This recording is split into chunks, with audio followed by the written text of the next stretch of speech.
Continuamos o nosso estudo do capítulo 13 do Apocalipse. O capítulo 12 trata de uma figura que tenta devorar a criança, filha que está no ventre da mulher, que está prestes para dar à luz. Esse dragão é a primitiva serpente, é Satanás. E o capítulo 13 fala de duas realidades intrinsecamente ligadas ao dragão. Duas feras. A primeira fera é tratada nos versículos de 1 a 10. É o tema do encontro passado. Do versículo 11 até o 18, segunda parte do capítulo, a segunda fera. Nós já sabemos que a primeira fera é o império. A segunda fera é o falso profeta. Que no tempo de São João era personificado na pessoa do imperador. Mas é uma figura que transcende a pessoa do imperador. Falso Cristo, falsos cristos, falsos profetas, falsos mestres, falsos ensinadores, professores, divulgadores, propugnadores de doutrinas para seduzir os homens. Doutrinas, evidentemente, pensamentos, evidentemente, anúncios, boas novas, entre parênteses, que são incompatíveis, na verdade são uma afronta para combater a verdadeira doutrina, a verdadeira palavra, a verdadeira boa nova, o verdadeiro evangelho, que é nosso Senhor Jesus Cristo. Terminamos o encontro passado no versículo 6. Mas vamos fazer uma recapitulação breve do capítulo 13. Levanta-se do mar uma fera, que tem 10 chifres e 7 cabeças. Sobre os chifres 10 diademas e nas suas cabeças nomes blasfematórios. Explicamos tudo isso, cada palavra dessa, cada imagem, cada símbolo no encontro passado, não vamos retomar. A fera era semelhante a uma pantera, vimos o que isso significa, pés de urso, faces de leão, o dragão do capítulo 12, o demônio, Satanás, confere a essa fera o seu poder, coloca-o num trono e lhe confere grande autoridade. Uma de suas cabeças está ferida de morte. Esta ferida fora curada. Já explicamos que ferida é essa e já explicamos do que se tratava a cura. Todos pasmos de admiração seguem a fera. É a grande capacidade de persuasão do Império Romano de fazer com que as pessoas se admirem com sua força, com seu poder, com sua riqueza, com seu prestígio e se prostram diante do dragão. A adoração do demônio. A fera, a primeira fera, está a serviço do dragão. É uma troca maldita. É uma troca horripilante. Lembram da terceira tentação? Da terceira tentação de Cristo? Quem pode dizer para ganhar uma passagem ida e volta a Maceió, a pé, minha terra? Tudo isto será teu se prostrar e adorar. Entenderam? Isto é, eu dou poder para você, contanto que você me adore. E nesse caso, nesse contexto, eu dou poder para você, para as pessoas ficarem encantadas com o seu poder e me adorem. Entenderam a tática? Quando o demônio confere poderes, por exemplo, alguém que faz um pacto com ele: eu quero ser famoso, me faça um cantor famoso, me faça, sei lá, me dê glória, e eu troco, eu vendo minha alma para você, e eu me prostro diante de você, eu sirvo você, e de quebra, ainda levo alguns discípulos, faço daqueles que me seguem os seus discípulos, para que eles adorem você. Mas, Dom José, existe isso? Isso é assustador? Claro que existe. Em nível institucional, estamos aqui, diante de uma instituição, o império, repito, o império acabou.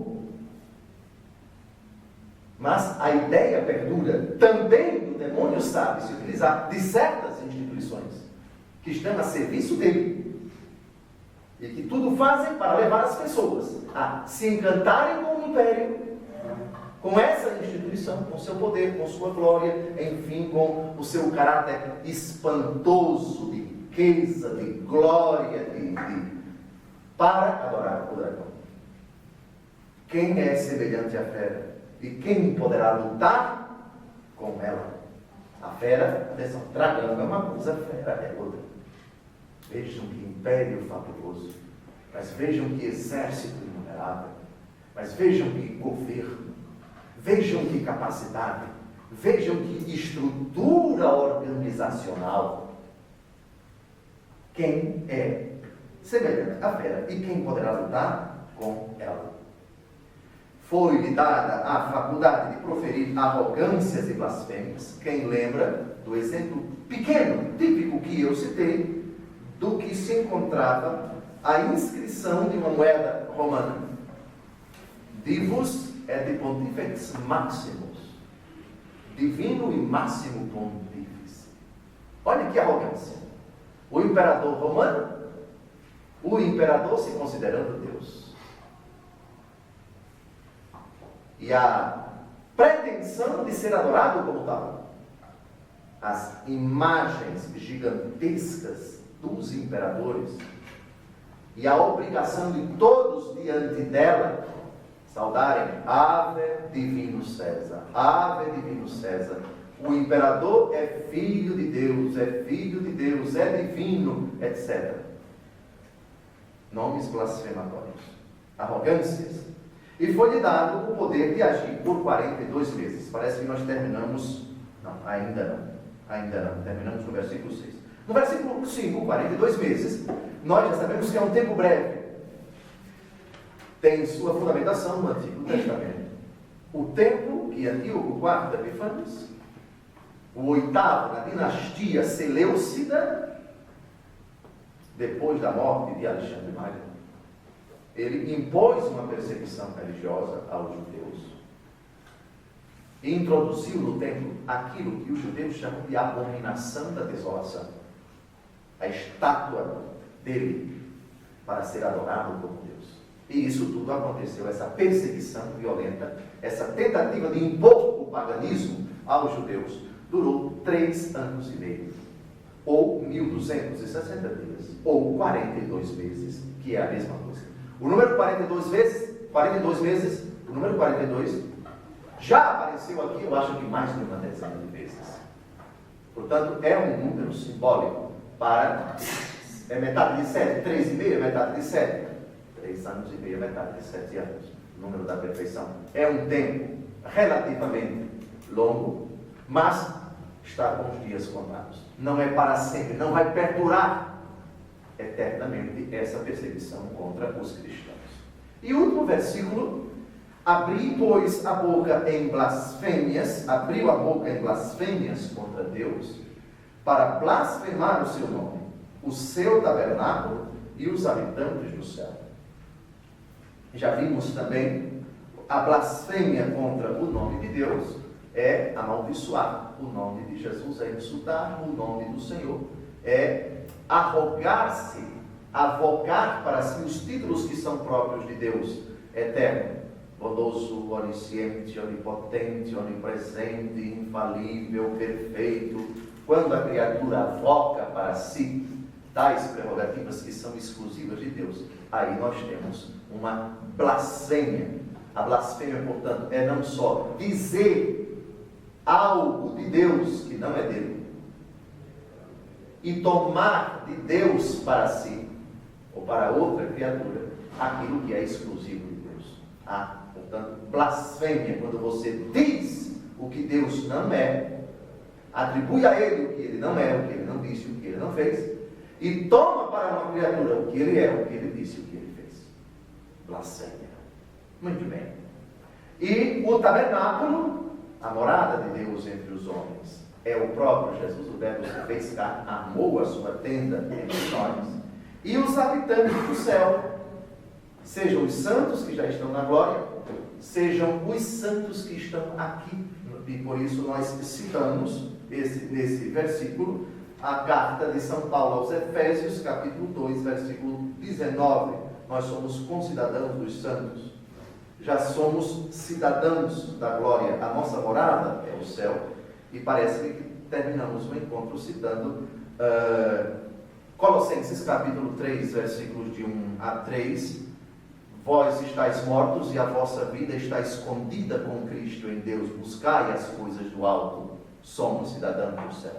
Portanto, quando a igreja aqui na terra é perseguida, é insultada, é acusada, é caluniada pelo império, e não só pelo império, mas por qualquer outra instituição, ou pessoas tomadas individualmente, nós temos blasfêmias contra os habitantes do céu.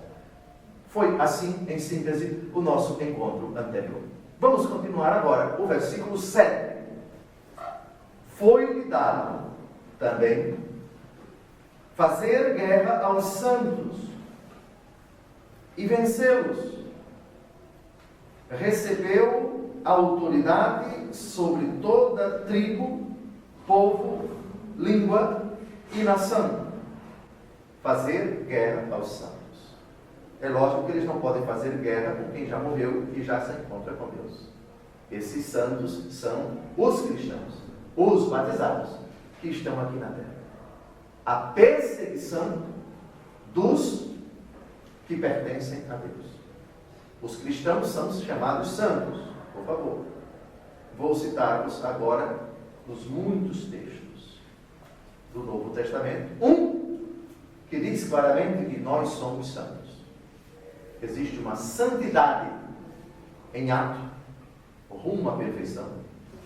É a santidade de todos os batizados que estão aqui na terra sujeitos ao pecado. A única criatura cuja santidade não foi afetada pelo pecado foi a bem-aventurada Virgem Maria, concebida sem pecado, imaculada conceição. E desde a sua concepção até o termo da sua existência terrena, ela não conheceu o pecado. Tirando a Virgem Maria, todas as demais criaturas lavadas pelo sangue de Cristo, todas as criaturas batizadas, são propriamente santas. Enquanto peregrinam aqui na terra, essa santidade tende à perfeição. Vejamos um texto, abra na sua escritura, a respeito da santidade, esse texto, e acho oportuno depois citar outro, que é do início da carta aos Filipenses. Vamos a 1 Coríntios, capítulo 1,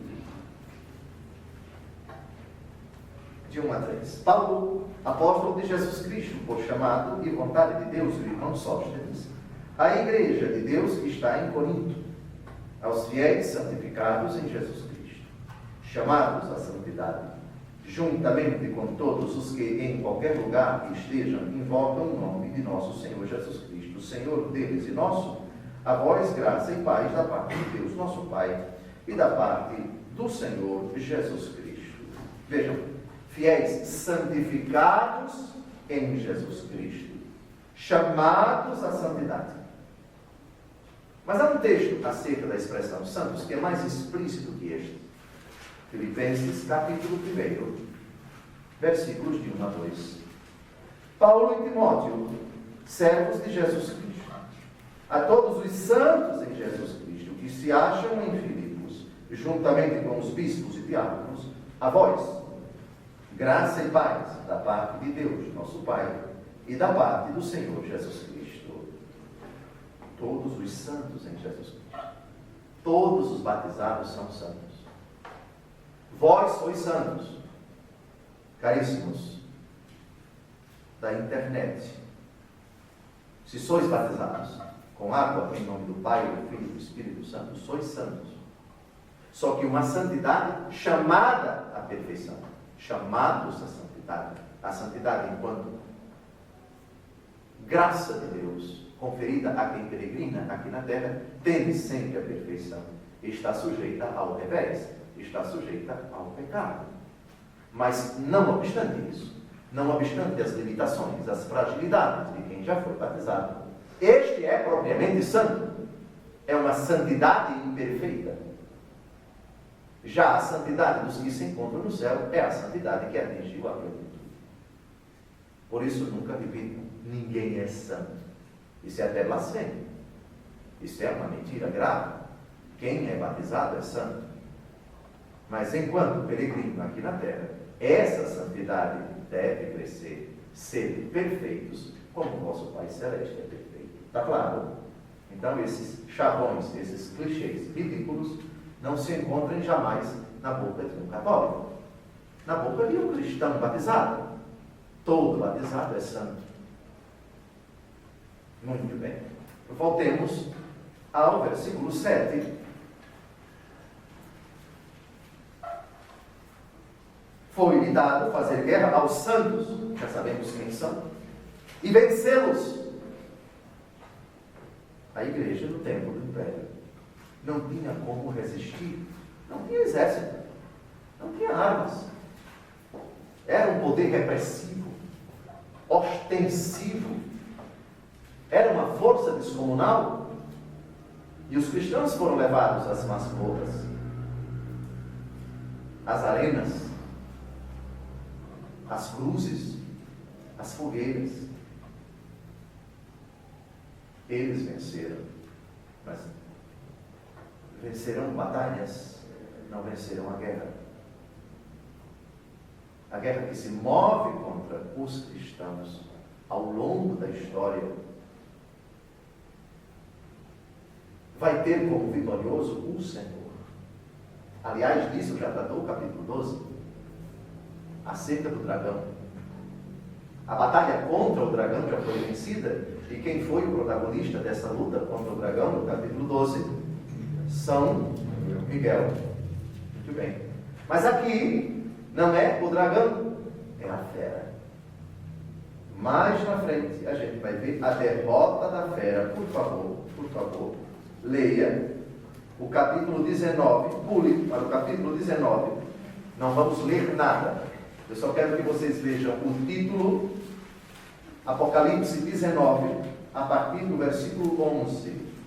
A partir do versículo 11, nós temos a vitória de Cristo sobre as feras. Cristo venceu. Cristo vence. Cristo vencerá.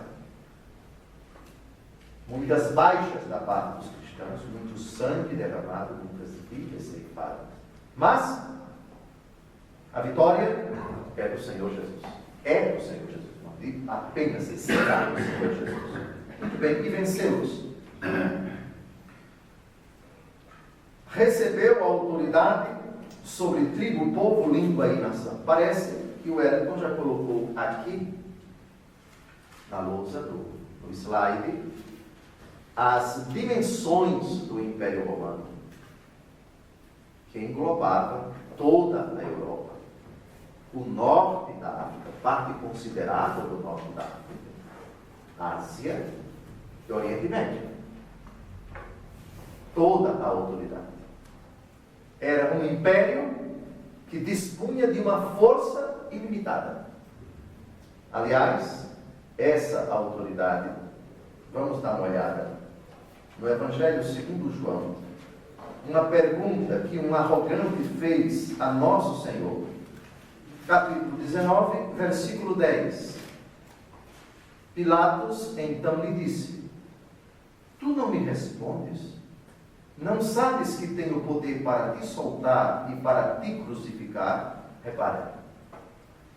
Perceberam agora, lá no Apocalipse, a fera recebeu toda a autoridade da besta sobre tribo, raça, povo e nação. Repare que arrogância. Eu tenho poder para matar você. Eu tenho poder para matar quem eu quiser. Eu disponho da vida de todo mundo. Eu disponho, eu sou o Senhor da sua vida. Eu mando na sua vida. Eu decido se você vive ou se você morre.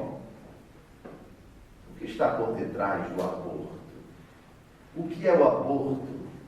Senão isto.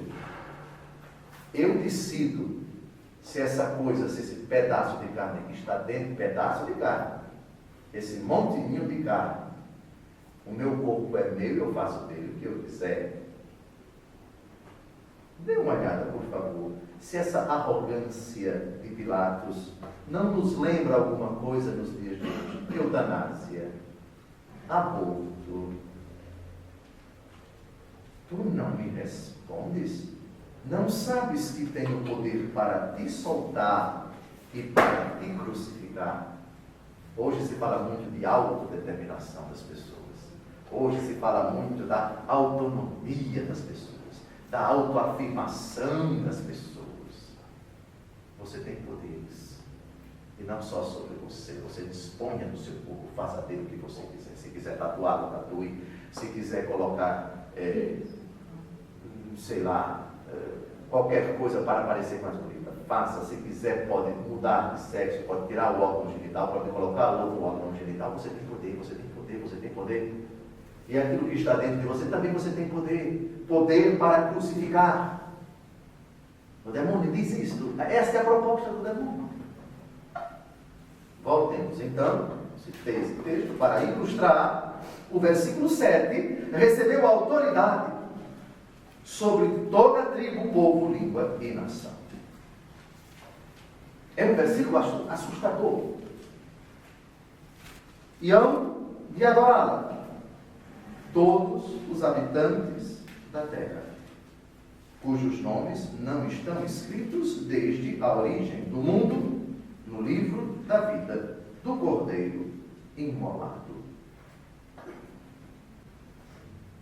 Adoram a fera, o Estado, o império, a instituição arrogante, ateia, ímpia, a serviço do dragão, a serviço de Satanás. Adora-se o Estado quando se considera, ou se reputa, ou se atribui ao Estado poderes que são próprios de Deus. Pois bem, capítulo 13. A fera. A primeira fera. A segunda tem o nome de homem. Repare o versículo 18, que ainda não chegamos lá. Essa é a realidade que está a serviço da primeira fera. Agora somem o dragão do capítulo 12. A primeira fera, dos versículos de 1 a 10. E a segunda fera, dos versículos de 11 a 18. O que é que nós vamos ter? Uma tríade satânica, que é uma caricatura da Santíssima Trindade. Pai, Filho e Espírito Santo de um lado, a fera então faz eu para ser três, eu então seduzo e confiro poderes à primeira fera, o império, à segunda fera, o falso profeta, ou os falsos profetas. Junte então os capítulos 12 e 13, e nós temos uma tríade satânica. Um arremedo do Pai, do Filho e do Espírito Santo. Dragão, primeira fera e segunda fera. Muito bem. E hão de adorá-la. A adoração aqui é tributar a essa realidade, a essa instituição, poderes divinos. Considerá-la divina, perfeita, onipotente, onisciente. O Império Romano sabe de tudo, pode tudo e está presente em tudo. E dispõe de todos os poderes, até da vida das pessoas. E se o império matar, nós dizemos sim, porque tu, ó Império Romano, és Deus. E ao longo da história, todas as manifestações semelhantes à postura do Império Romano se identificam com essa figura horripilante da primeira fera. Está claro? Agora, vejam que aqueles que adoram a fera, a primeira fera, não são todos os homens. Há alguns que não adoram a fera. Quem são aqueles que não adoram a fera? Aqueles que não estão escritos. Adoram a fera os que não estão escritos desde a origem do mundo no livro da vida do Cordeiro imolado. Isso quer dizer que aqueles que estão escritos no livro da vida do Cordeiro imolado, esses nunca adoraram, nem hão de adorar a fera. A fera não goza, nunca gozou nenhuma instituição que persegue as pessoas, e particularmente os cristãos, gozou ao longo da história de unanimidade. Aliás, a história da ruína de impérios déspotas, de sistemas totalitários, de regimes despóticos, como eles ruíram pelo protesto das pessoas. A queda do Muro de Berlim em 1989, a derrocada do comunismo em muitos países europeus, a começar pela falecida, finada União Soviética, é um sinal claro disso. Nós não concordamos com esse regime. Nós não aceitamos, neste caso, porém, trata-se daqueles que foram assinalados pelo sangue do Cordeiro, aqueles que pertencem a Cristo. Muito bem, avancemos. Agora, o versículo 9. O versículo 9. Quem tiver ouvidos, ouça. Essa expressão é típica do judeu. É típica do mundo judaico. E significa o quê? Mas eu tenho ouvidos. Certo? Mas é preciso ouvir com a inteligência dom de Deus, com a sabedoria, com a docilidade que é própria de Deus. É uma expressão que quer dizer: você deve estar atento a essa mensagem. Você não deixe cair por terra esta mensagem. Você considere essa mensagem da mais alta importância. Você não despreze, não ignore, não esqueça essa mensagem. Quem tem ouvidos, ouça. Se você de fato for uma pessoa inteligente, inteligência é dom do alto. Nós estamos falando de capacidade de assimilar ensinamentos acadêmicos. Inteligente é o intus legere, aquele que lê dentro. Quem tem ouvidos, ouça. Então você que é esperto, você que é inteligente, você que está atento, você que assimila as coisas, essa mensagem é para você, esse recado é para você. Muito bem, avancemos. Agora, vamos citar no finalzinho desta perícope, deste breve texto do capítulo 13, sobre a primeira fera, uma frase misteriosa, que precisa realmente de explicação. Versículo 10. Quem procura prender, será preso. Quem matar pela espada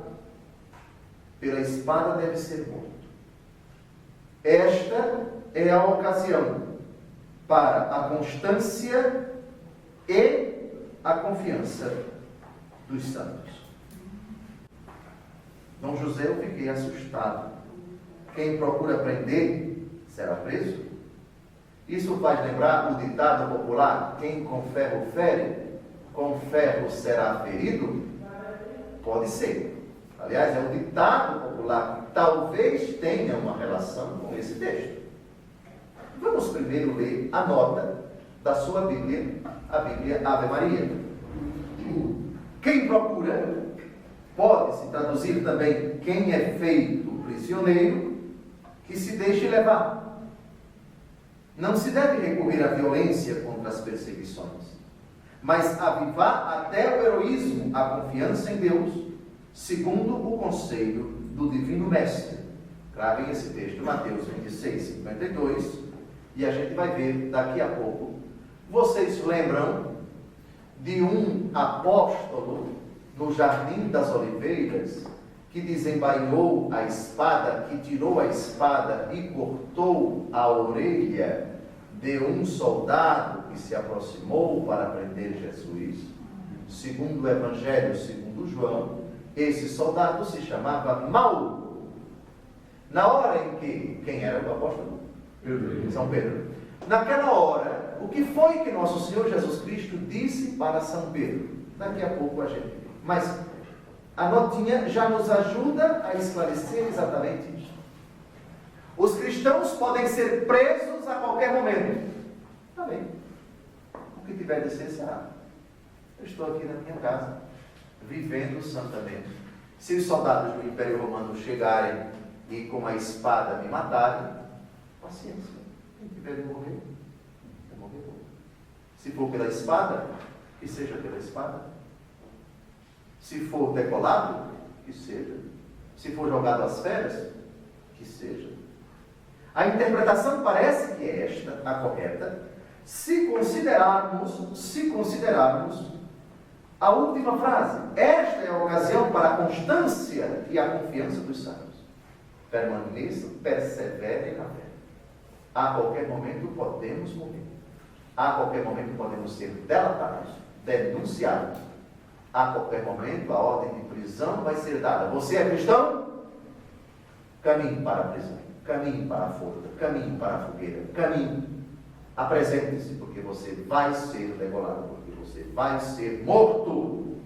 Quem procura prender, será preso. Quem matar pela espada deve ser morto. Muito bem. Vamos agora a Mateus 26, 52. Nós já sabemos o contexto, já comentamos ainda há pouco, o que diz o versículo 51. Um dos companheiros de Jesus, sabemos que é São Pedro, do Evangelho segundo João, desembainhou a espada e feriu um servo do sumo sacerdote, decepando-lhe a orelha. Reparem a reação de Jesus a São Pedro.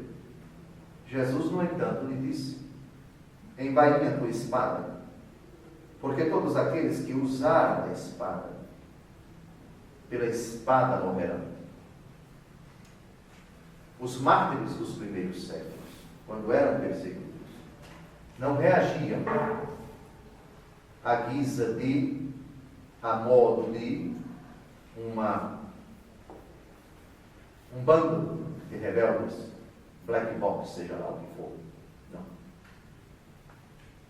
Se eu tiver de morrer, vou morrer. Se for pela espada, que seja pela espada. Se for queimado, que seja queimado. Se aquilo que Deus determinou para mim, sendo eu fiel a Ele, for a morte cruenta, que seja. Esse é o sentido. Voltemos, por favor, ao versículo 10. Ao versículo 10. Quem matar pela espada deve ser morto. Quem procurar prender, será preso. Não se trata de uma passividade. Não reaja. Não utilizem as mesmas armas que eles usam. Isto é, eles tentam prender vocês. Se vocês partirem para prendê-los, quem procura prender será preso. É como se Jesus dissesse nesse texto. É como se o Senhor dissesse ao vidente, nessa situação. Porque isso daqui é para os cristãos perseguidos. Não tentem usar as armas deles. Quem procura prender será preso. Se vocês partirem para prender os soldados, isso vai gerar uma espiral de violência, uma reação, isso vai provocar uma guerra. E nós devemos fazer o que, Senhor? Então, constância e perseverança. Constância e perseverança, versículo 10. Constância e confiança. Constância e perseverança.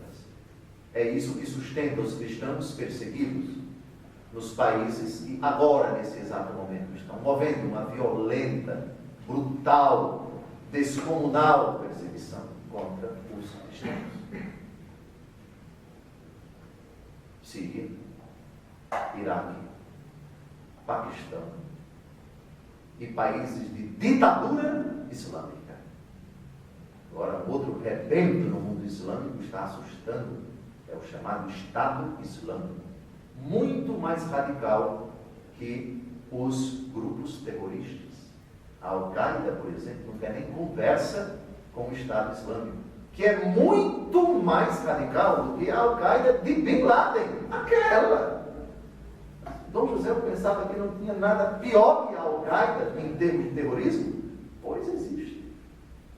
Existe, sim. E eles já dominam boa parte da Síria.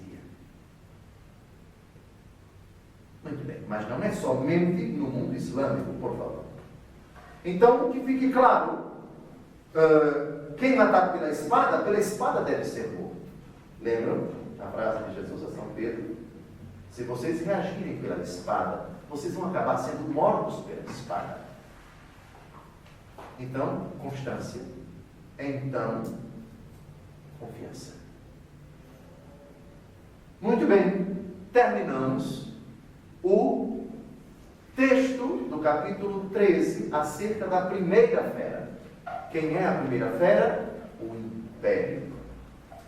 Agora vai aparecer uma outra figura, um toquinho da maldade, para usarmos aqui uma linguagem bem brasileira, rebento do inferno, que está a serviço da primeira fera e que é súdito do dragão.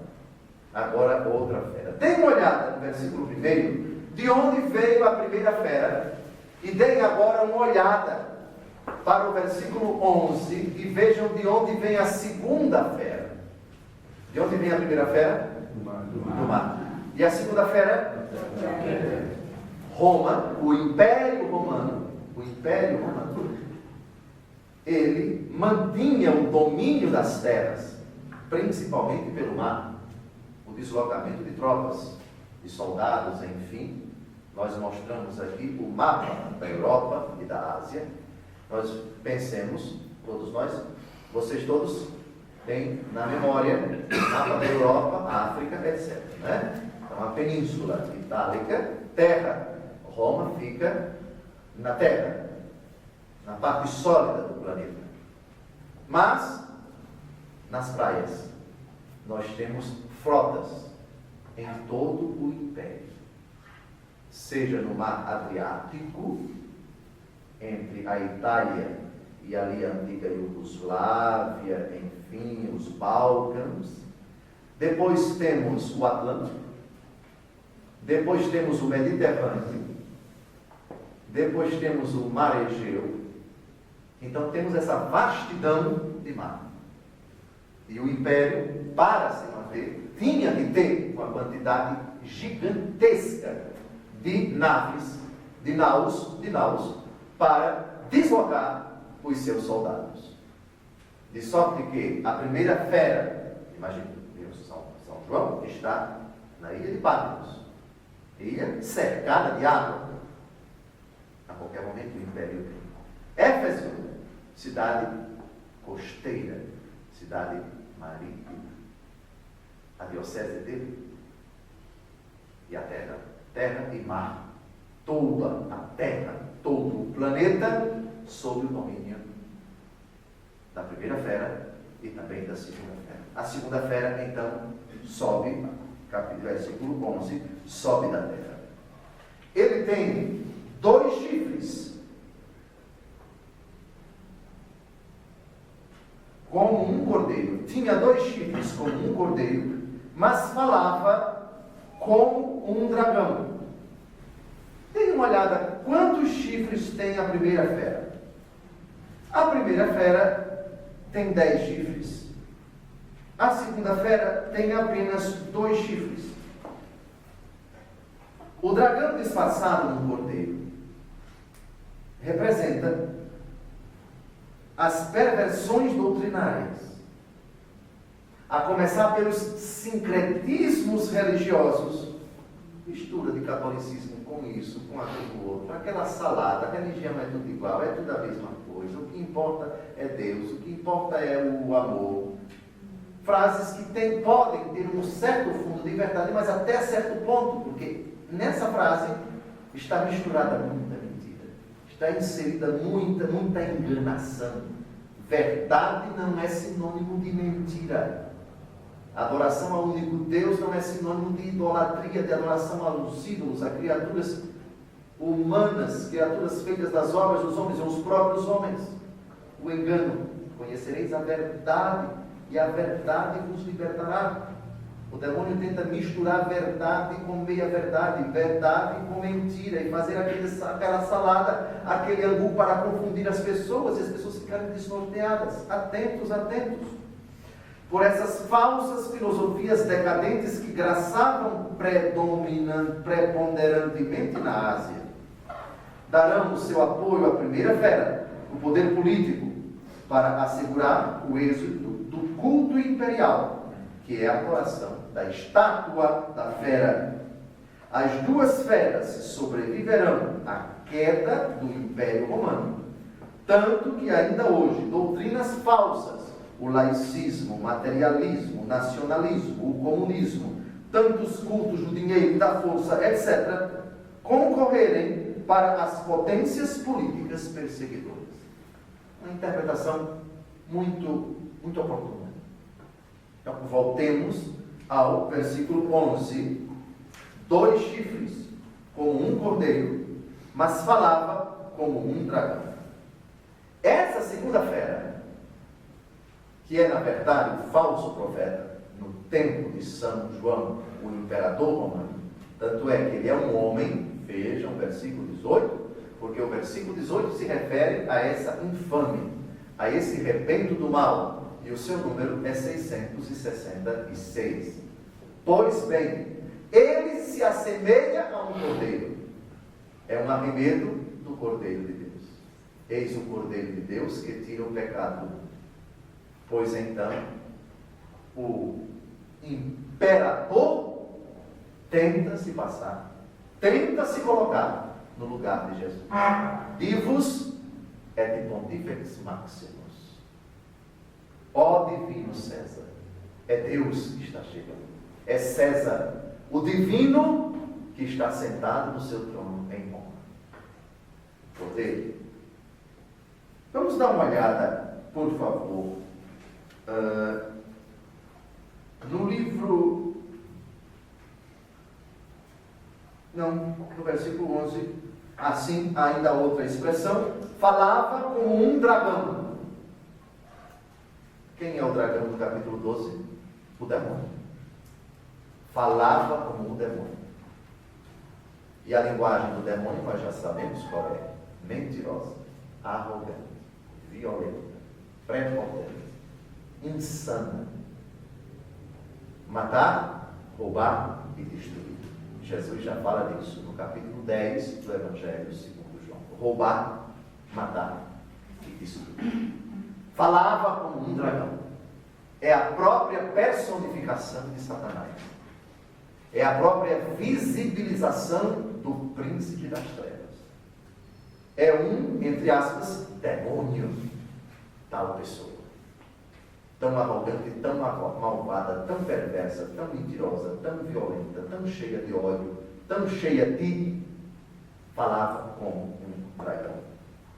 Os 2 chifres, aqui não há unanimidade entre os intérpretes do Apocalipse, de que trata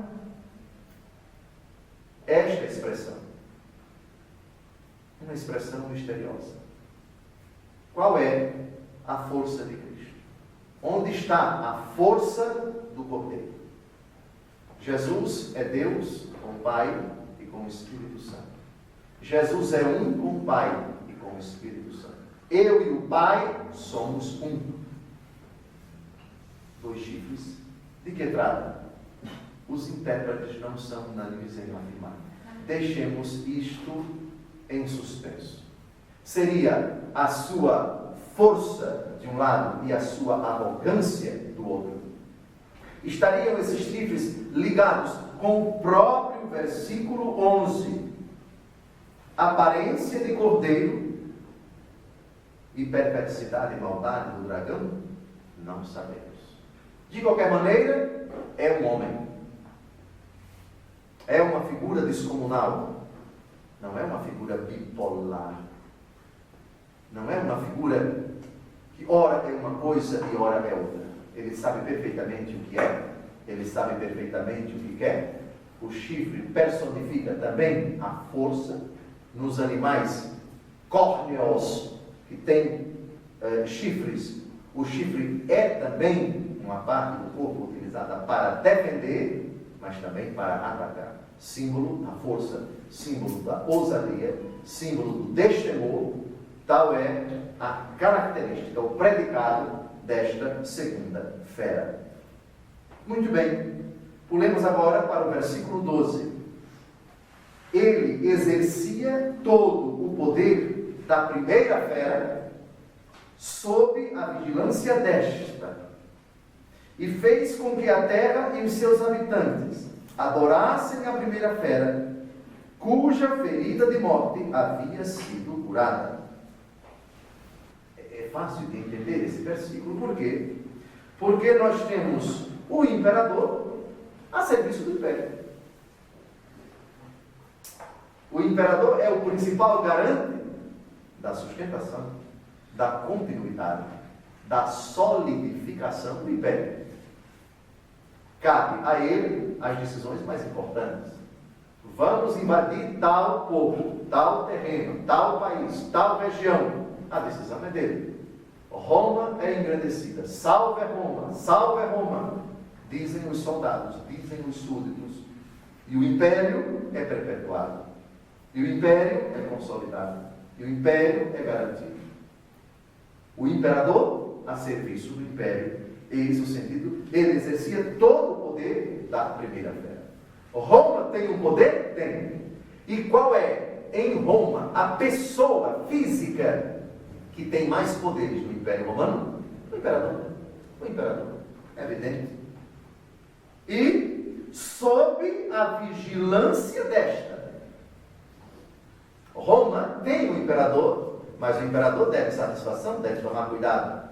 Qual é a instância que fiscalizava o imperador? O Senado, mas também o exército. O imperador, quando não era das fileiras do exército, ele tinha que ter um jeito, um trato todo especial com os generais. A 5ª legião, a 6ª legião, a 4ª legião, a 7ª legião, a 10ª legião, e cada legião tinha um superior, que estava à frente de 10.000 homens. Se esses homens se levantam contra o império, se rebelam contra o império cai. Então temos, com relação ao imperador, ele tem todos os poderes, mas a primeira fera vigia. É um círculo vicioso. O exército quer perpetuar o seu poder, não quer perder um palmo dos terrenos conquistados. Pressionava o imperador. Força, guerra, temos que ter mais armamentos, temos que treinar os nossos soldados, temos que expandir as nossas fronteiras. E se o imperador titubeava, ele podia sucumbir. E foram tantos os imperadores assassinados por generais, por centuriões, por integrantes do exército, por membros do pretório. O exército tinha uma força descomunal, fiscalizava o imperador. Não é que o imperador, tudo que o imperador dissesse, se ele dissesse o exército tem que acabar agora, ele morria brigando. Exército e Senado. Povo não, mas exército e Senado. Muito bem. Todo o poder da primeira fera sob a vigilância desta. E ele consegue, pela sua arrogância, eu, César, declaro que todos devem adorar o império. E declarou, conseguiu, fez com que a terra e os seus habitantes adorassem a primeira fera, cuja ferida de morte havia sido curada. O império, várias vezes, chegou quase a ruir. Quando o imperador era assassinado, por exemplo, a convulsão social, a balbúrdia no Senado, o remeleixo nas fileiras do exército eram grandes, porque morreu o líder. E agora? Quem vai sucedê-lo? E tal pessoa, ou sucessor, quando não agradava ao exército, nós não queremos isto. Como vai ser? E este, para se manter, começava a conferir privilégios, gratificações, títulos, postos a determinadas pessoas, a corromper, a perseguir. Essa é a história do Império Romano. Mas isso fica para o nosso próximo encontro. Boa noite.